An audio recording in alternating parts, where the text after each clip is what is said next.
Hello, hello, hello, everybody. I'm Laurie Hernandez, and this is One Mind Brainwaves.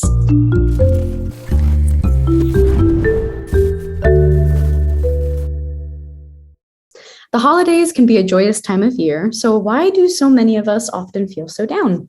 From extreme anxiety to the deepest melancholy, the season can trigger a roller coaster of emotions and moods that can be really hard to manage, especially this year with an ongoing pandemic continuing to impact every aspect of life.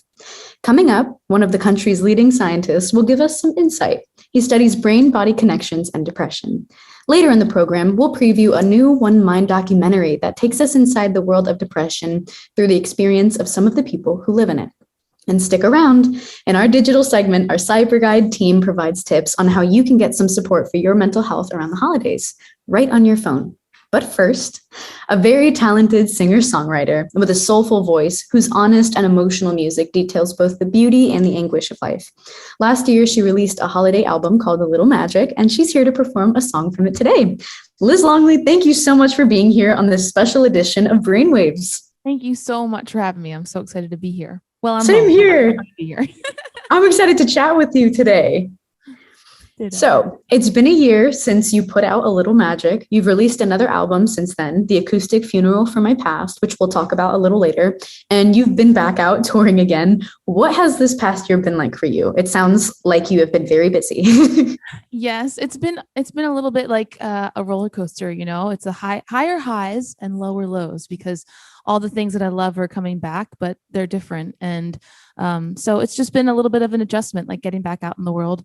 But I'm even more grateful to get to play music every night that I do. So it's just been a little bit of a roller coaster. Yeah, I feel like roller coaster probably doesn't even sum it up. Is there another ride, another kind of ride I could reference? I don't know, but yeah, it's felt a lot of up and down. Your song One Missing, it really captures the elation, also the sorrow of holiday gatherings, the sense of longing and loss amidst the bright lights and sounds. Can you share the story of how you came to write it? Yeah, I always wanted to make a Christmas record, and last year was the first time, I had time. I was stuck at home. It wasn't the most holiday cheer-filled kind of year, but I really just started thinking about what people's their Christmas was going to be like in 2020, and a lot of people were missing someone from their dinner table. So I started to just imagine what that would feel like and put myself in other people's shoes. And I wrote this song about just missing the people that you love the most, and whether they were gone, and passed on, or if you just weren't able to see them. It's just a song about missing the feeling of togetherness. Would you like to play it for us now? I would love to. Thank you.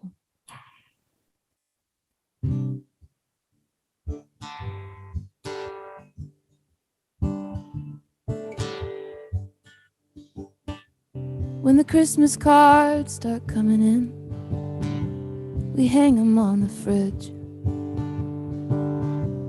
Everyone we know and love, one missing.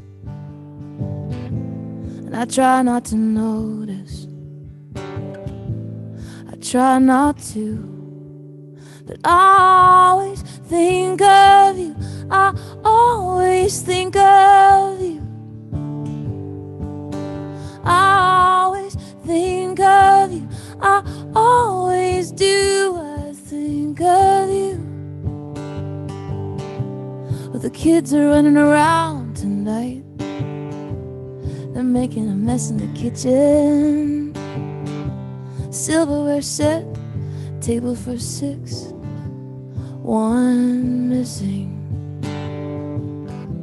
And I try not to notice, I try not to, but I always think of you. I always think of you. I always think of you. I always think of you.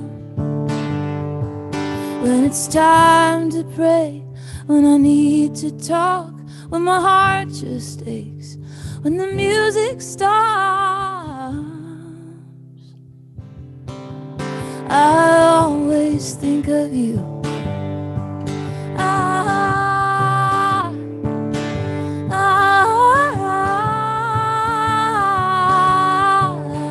I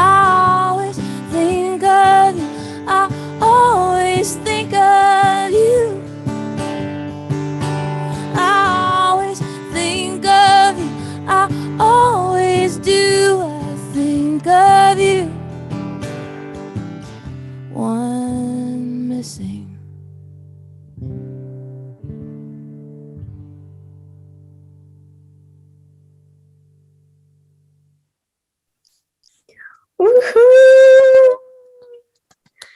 Thank That was you. beautiful. Thank you so much. Oh my goodness, Liz, thank you so much. So beautiful. I've melted.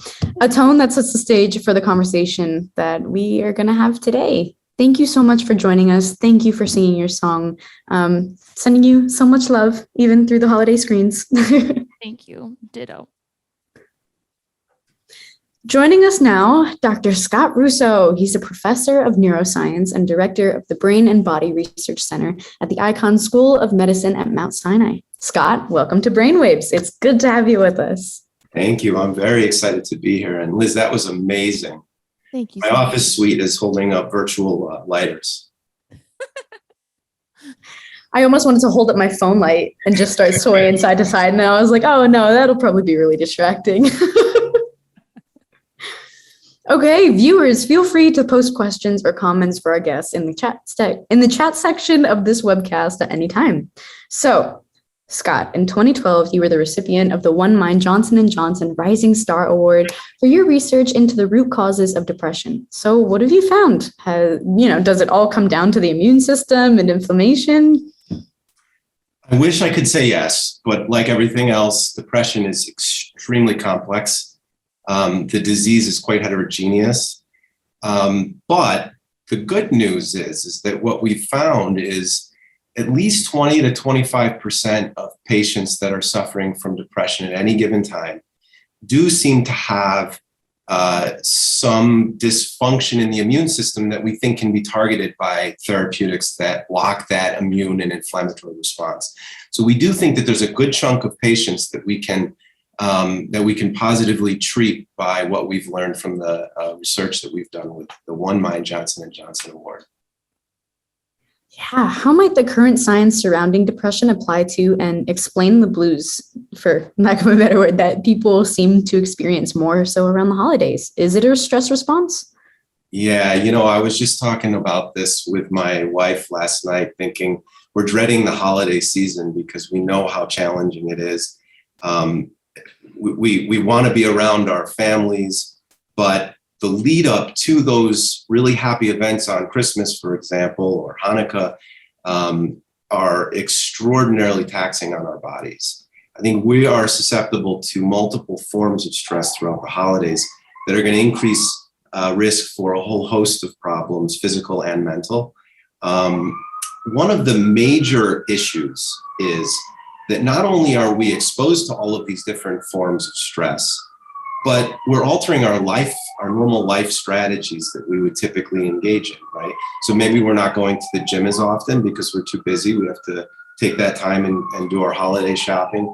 We're definitely not eating the way that we should be doing. And all of these things are increasing our risk for having the exacerbation of a mental illness.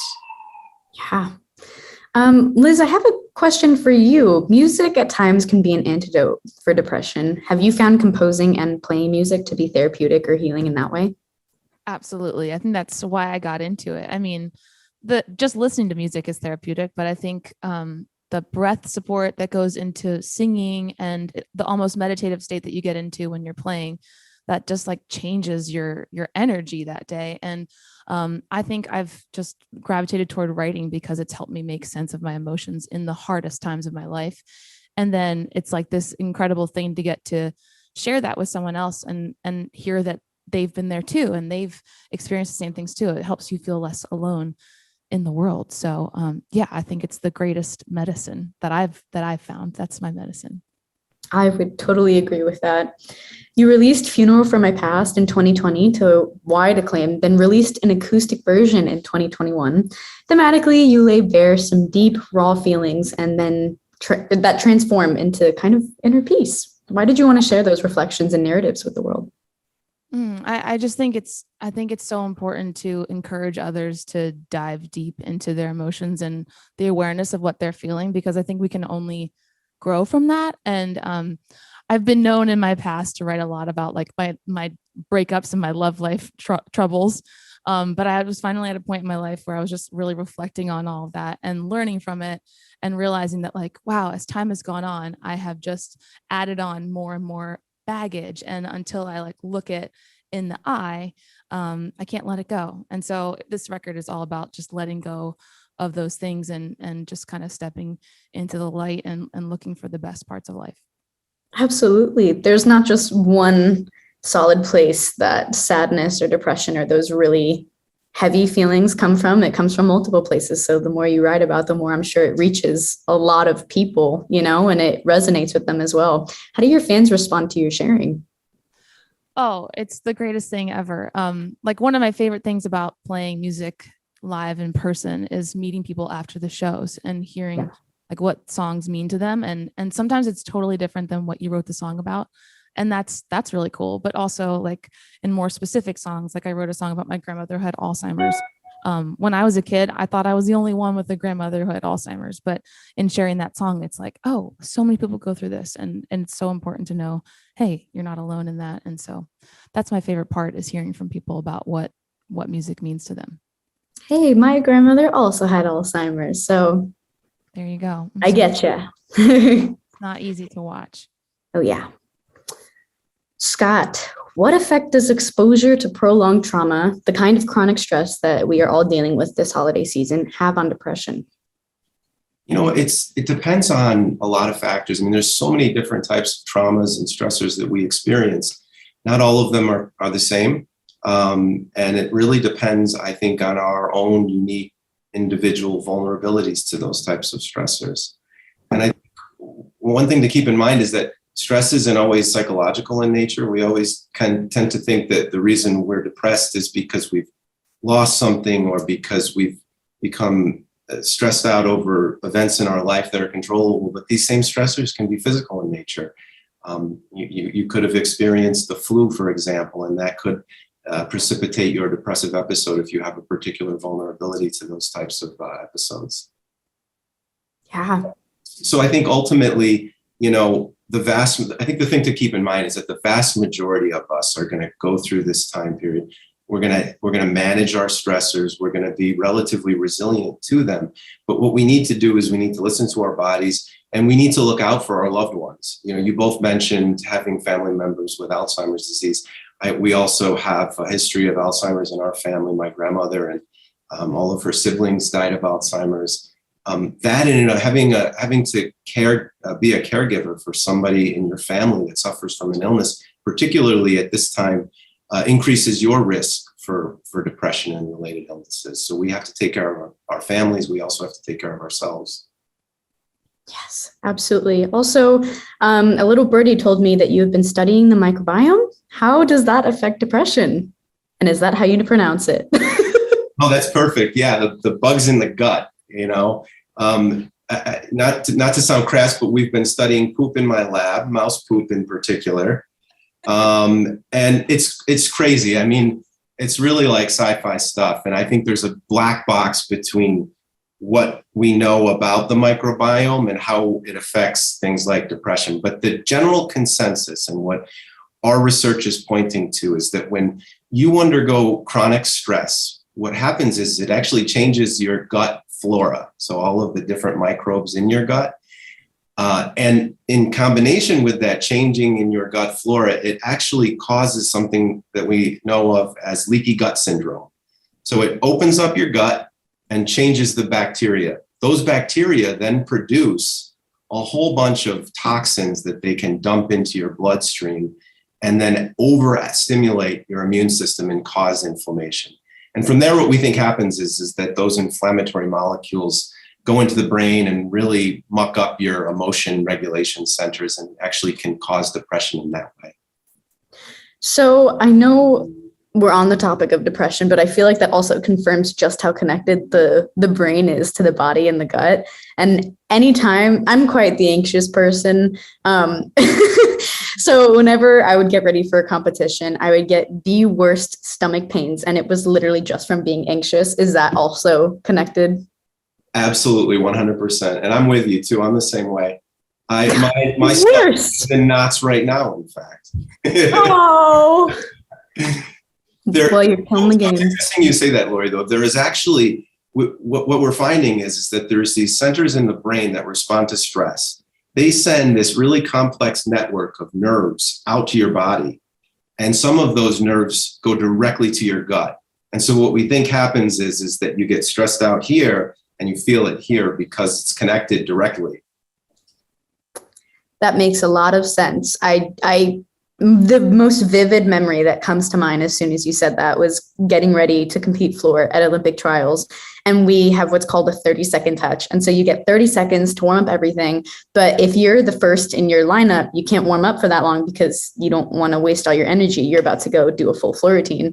And I remember being the first person up and feeling super cold. And as soon as the chime in the arena went off, my stomach immediately flipped over and I was like, I gotta go yak in the back, and sprinted out, didn't warm up, came back just as as my name was written on the TV. And as soon as the sign flashes go, you have to start. You have 30 seconds until they score you at a 0. And I just remember standing there and being like, I don't even own a gut.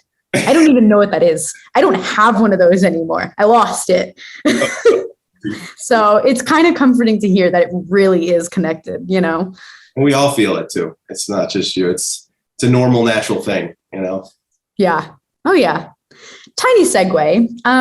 What is it like to live with major depressive disorder? A short documentary film produced by One Mind by the award-winning team of Beth and Matt Hames at Alpheus Media. Give us an inside look. Here's a clip from Reaching the Light.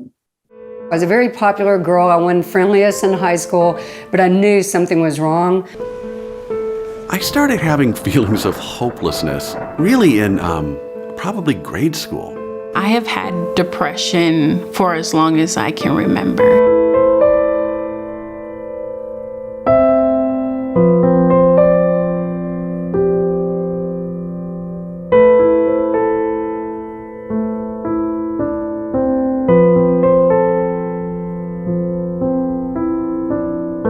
Early childhood was extremely abusive in every facet of the word.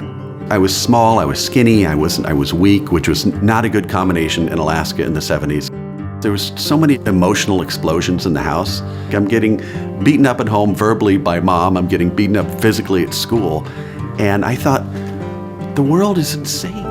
Major depressive disorder is a cluster of symptoms. It is a lack of ability to function in the world in the way the person wants to. It's like being rolled along underneath a wave, a big wave, and I'm telling you, you are not coming up. I was not coming up. I, to my core, don't think I deserve to be alive, and I don't want to feel like that anymore. But for a long time, I was a coach. And so people know me as Coach Kim. So they'll say, I love to swim, I love Coach Kim. I was a rock star in the Navy. I got Junior Sailor of the Year. I got a lot of awards. I have 3 Navy Achievement Medals. The Navy gave me the external validation that I needed for a really long time. To be better, you have to tell the truth about yourself. In my case, that included being gay. I was carrying a secret, so I drank over that. I didn't want to be different. I went 3 times into psychiatric facilities by my own hand, trying to get better. My early ways of coping with depression were through humor. I grew up listening to stand-up comedy. I learned to seek out the sad parts of my life and turn them into humor so that I could find something positive in those. I'm an ex-athlete. I've always had a coach, and those prescribers are my coach. Those therapists are my coach. If they tell me to add a medication, I do it. The things that I do that are non-medication oriented, because I will not live just okay not doing it. First of all, I box 3 days a week. You got about 30 more seconds. Don't get me. I realized after a few years that I needed to do more than just take this pill. It was keeping me from sinking into the depths, but I would sit on the couch and say, I want to be happy. And then one day I realized to be is a verb. Maybe I should do things that make me happy in order to be happy.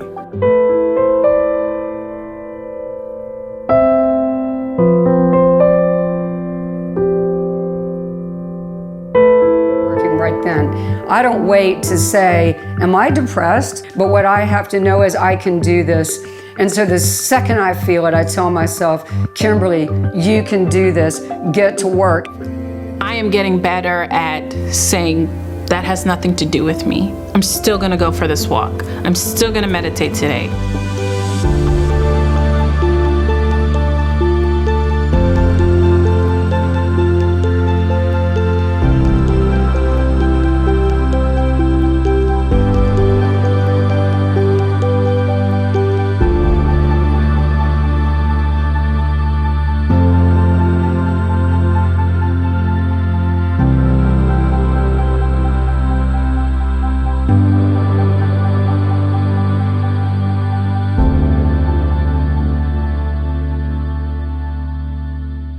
Reaching the Light premieres in January. It can be seen next month on its entirety on One Mind social channels, or look for it on our webpage at onemind.org.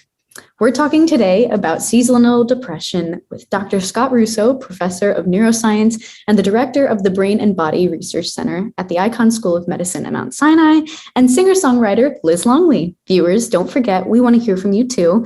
How do you cope with the mix of feelings around the holidays? Post questions, comments, or your thoughts at any time. And if you know anyone who can benefit from today's program, please share this webcast with them. So, Scott, we hear a great deal about seasonal affective disorder, or SAD. What is it, and do we know why it causes distress more often, or most often in fall and winter, also around the holidays? Yes, great question. Seasonal affective disorder is a clinical syndrome marked by symptoms of depression, experienced in large part during the winter months when we start to lose light and the days become a little bit shorter. Those of us in the Northeast, I know, Laurie, you're from New Jersey, I think, so you've Born and raised. that category. We're much more vulnerable to it because we get a lot less sunlight in our days during winter. And so effectively, it's really thought that individuals that are kind of vulnerable to this lack of photosensitivity are more likely to develop a clinically definable syndrome such as depression, although it can also show itself as other clinical syndromes like anxiety.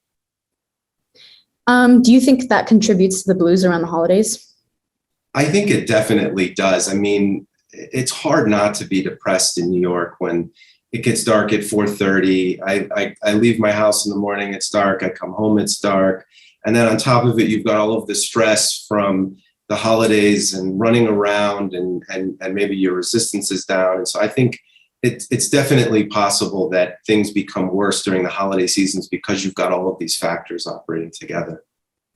So there is the possibility that if Christmas was in June, it might feel just a little, just a little bit better.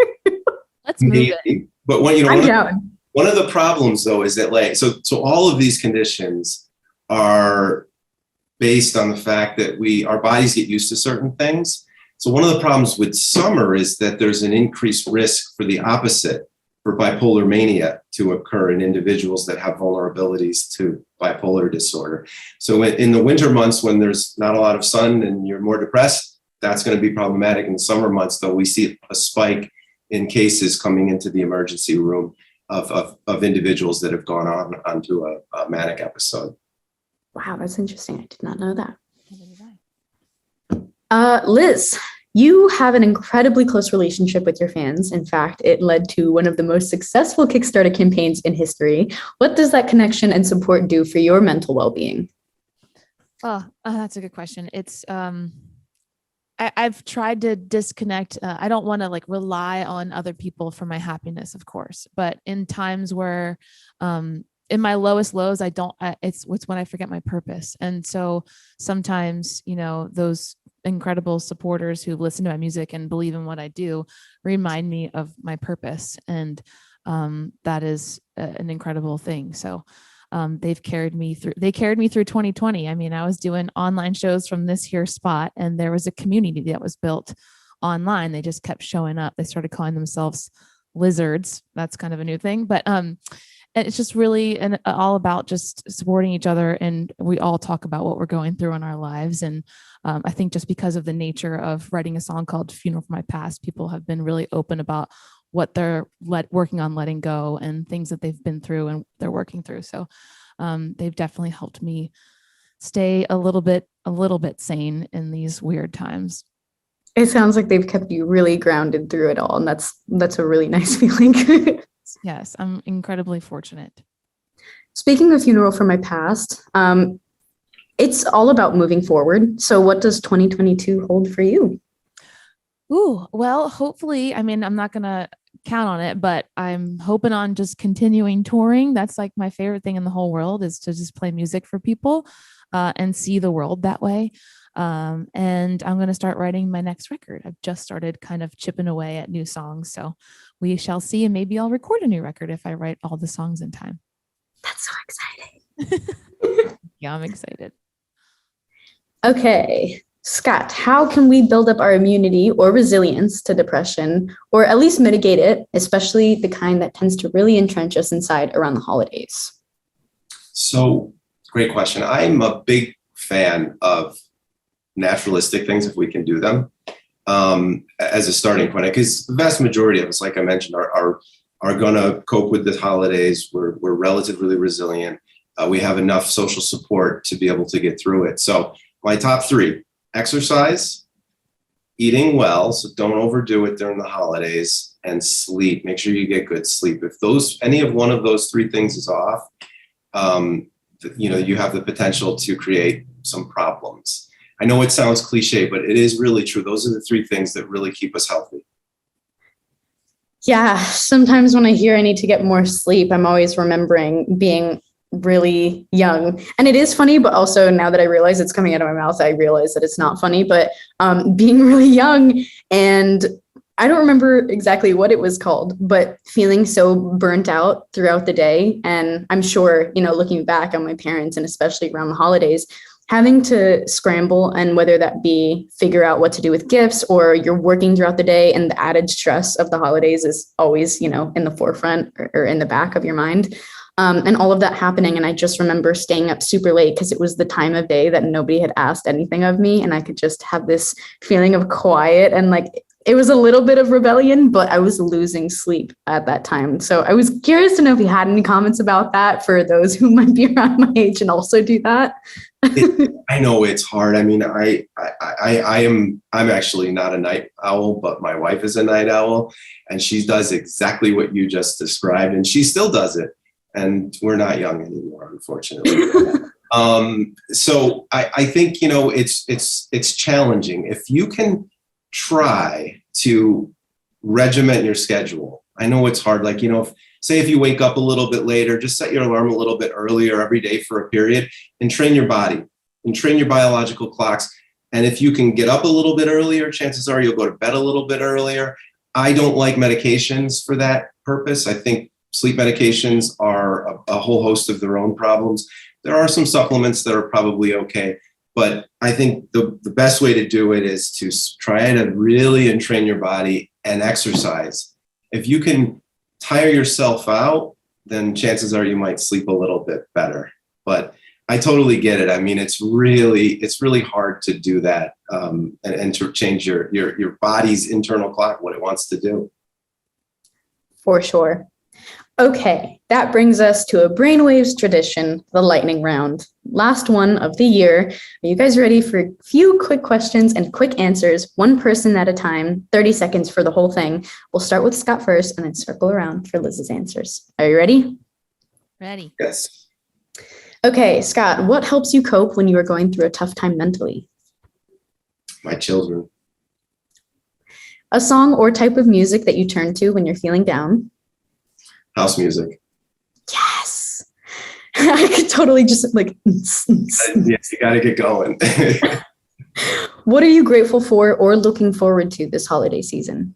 I'm grateful for the fact that myself and my loved ones have weathered the past year, and we're all relatively healthy, knock on wood.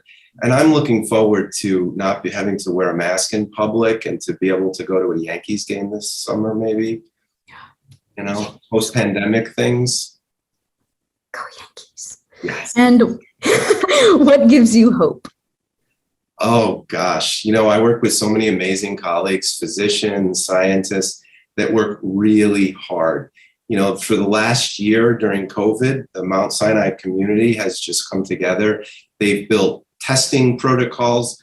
They've just done amazing research that are keeping us all really happy and healthy through this time. So I'm hopeful that we're going to continue to do that in the future.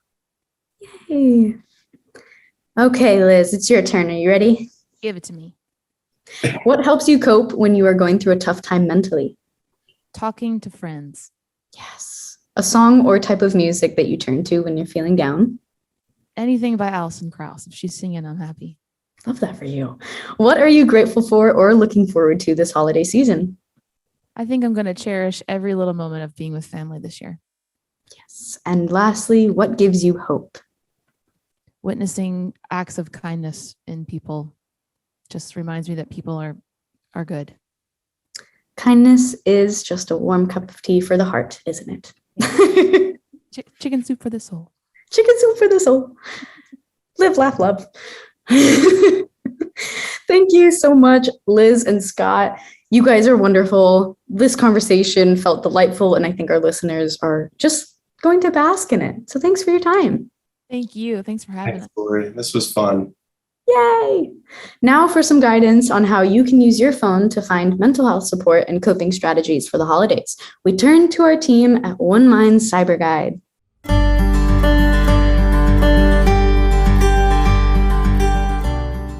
The holiday season is upon us, and the holidays can bring up a whole host of feelings for many of us, including joy, excitement, grief, stress, and more. If you need a little extra support this holiday season, you may consider using an app to help with some of the challenges that can pop up around the holidays. One of the great things about mental health apps is that they can be used on the go. Consider downloading a couple of apps ahead of the holidays, and then you can have a self-care toolkit in your pocket at all times, and you can get some support wherever you are 24/7. Apps can also be used discreetly, so you could take out your phone and use an app without anyone else even knowing. They can be a great way to get some support in the moment at times you may be feeling overwhelmed. There are a number of apps that you may find helpful as you cope with the holiday season. Visit our app guide at onemindcyberguide.org to find some more apps that may be right for you. Wishing you a safe and peaceful holiday season from all of us at One Mind Cyber Guide.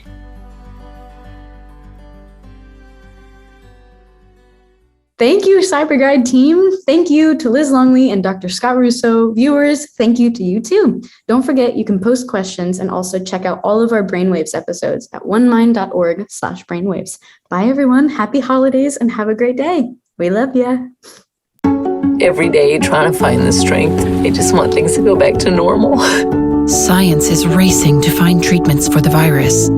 Vaccines are on the horizon. I don't know what to do. But what about the mental health research needed to sustain our lives during and after the crisis? One Mind is funding the science to revolutionize treatments and provide hope. One Mind, accelerating brain health for all. Help us fund new treatments at onemind.org.